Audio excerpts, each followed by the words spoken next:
அதனால இந்த அரசியல் ஆய்வாளர்களுக்கு நான் சொல்றதெல்லாம் ஒன்னேதான், நல்லா கேட்டுக்கங்க.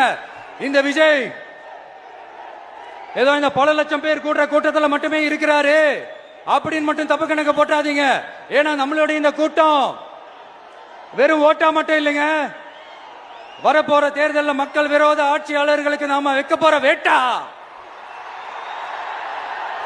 நம்மளை கோட்டைக்கு அனுப்ப போற ரூட்டா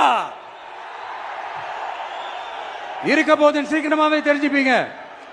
ஏன்னா கோடிக்கணக்கானவங்களோட ஹார்ட்லயும் வீட்லயும் ஏற்கனவே ஆல்ரெடி உயிரா உணர்வா உறவா இருக்கிறோம்.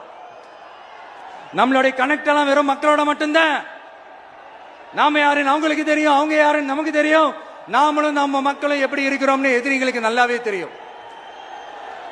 இருந்தாலும் இந்த விஜய் எதுக்குப்பா வந்திருக்கிறாரு, இவர் என்ன புதுசா என்ன திட்டம்லாம் சொல்லிட்டாரு அப்படின்னு வேற நிறைய கேள்விகள்.